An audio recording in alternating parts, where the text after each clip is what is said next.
पाकिस्तानी सैयद सलीम अख्तर, आपका नाम पाकिस्तानी कम्युनिटी के लिए कोई नया नहीं। आप एक कारोबारी समाजी शख्सियत होने के साथ साथ POC ग्लोबल के प्रेसिडेंट हैं। इमारात में होने वाली हालिया बारिशों में आपने अपने साहबजादे और बहू के साथ मिलकर शारजा की बुलंद इमारतों में मुकीम उन फैमिलीज को खाना, अद्वियात और दीगर ज़रूरियात ज़िंदगी फराहम की जो सैलाबी सूरत हाल में अपने घरों में मुक़ीद होकर रह गए थे। और यूं आपने इंसान और इंसानियत से मोहब्बत का दर्स औरों को दिया। आइए मिलते हैं सैयद सलीम अख्तर से।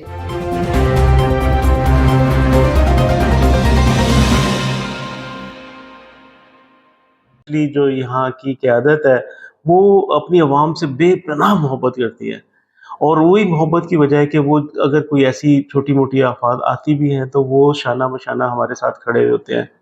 उन्हीं के जज्बे को देखते हुए अब जो ये बारिशों का सिलसिला शुरू हुआ और ये 73 साला रिकॉर्ड टूटा है, बहुत ज़्यादा बारिश हुई। यही सूरत हाल अगर हमारे जैसे कंट्रीज़ में, पाकिस्तान में या इस जैसे बाकी कंट्रीज़ में होती तो शायद वो 6 महीने तक रिकवर ना कर पाते और पूरी दुनिया से इमदाद आनी शुरू हो जाती। आप देखें कि कितने मौसर तरीके से और कितने अच्छे तरीके से यूएई गवर्नमेंट ने इसको जो है वो हैंडल किया है।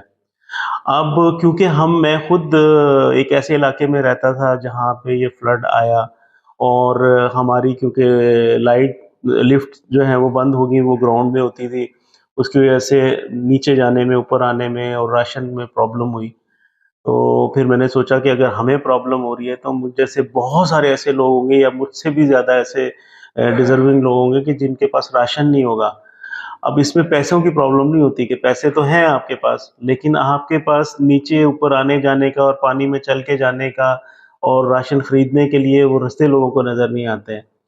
तो फिर मैंने वॉलंटियर्स को लिया, हमारे पाकिस्तान ओवरसीज़ कम्युनिटी ग्लोबल के जो वॉलंटियर्स हैं उनको मैंने अपने साथ लिया, और हमने अपार्टमेंट्स में गए, मुख्तलिफ अपार्टमेंट्स में, बिल्डिंग में, और कोशिश की कि हर बंदे की जो ज़रूरत है, अगर किसी को दवाई की ज़रूरत है तो हमने उन्हें दवाइयाँ मुहैया की, किसी को खुराक चाहिए तो खुराक दी, किसी को पानी चाहिए था तो हमने पानी प्रोवाइड किया। हम लोग यहाँ पे रहते हैं, हम लोग यहाँ के कानून को समझते हैं, और इसके कानून की जो पासदारी है वो हम पे फ़र्ज़ है। आप कहीं भी रह रहे हो तो उस कंट्री के कानून की पासदारी करनी चाहिए, और इस तरह का नेगेटिव प्रोपेगेंडा बिल्कुल भी नहीं करना चाहिए। मुझे कहीं पे भी यूएई गवर्नमेंट जो है मुझे पीछे नहीं दिखी।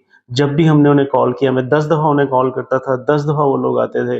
पुलिस वाले भी आ रहे थे, बल्दिया भी आ रही थी, उन्होंने बेइंतहा टैंकर्स लगा के पानी को जितना जल्दी साफ़ कर सकते, जितना जल्दी ख़त्म कर सकते, ड्रेन कर सकते थे, उन्होंने ड्रेन किया। सर, कासमिया से समंदर 2 किलोमीटर्स बनता है। उन्होंने कितने पाइप लगा के वहाँ से, और वो समंदर में पानी फेंका है, उन्होंने ड्रेन किया वहाँ से उठा के। ये क्या हमारी गवर्नमेंट या किसी और कंट्री की गवर्नमेंट ऐसा कर पाती है? हमें किसी को भी क्रिटिसाइज़ नहीं करना चाहिए। हमें जो पॉज़िटिव है पहलू उसे देखना चाहिए, नेगेटिव तो कुछ था ही नहीं। जो अगर बारिश हो रही थी तो उसमें हम सभी फँस गए थे ना सर। तो कहीं भी दुनिया में कहीं भी होती तो वो यही सिचुएशन बननी थी, लेकिन हमें एप्रिशिएट करना चाहिए कि जितनी तेज़ी से यूएई गवर्नमेंट ने काम किया है, शायद ही कोई और गवर्नमेंट इतना जल्दी काम कर सकती है।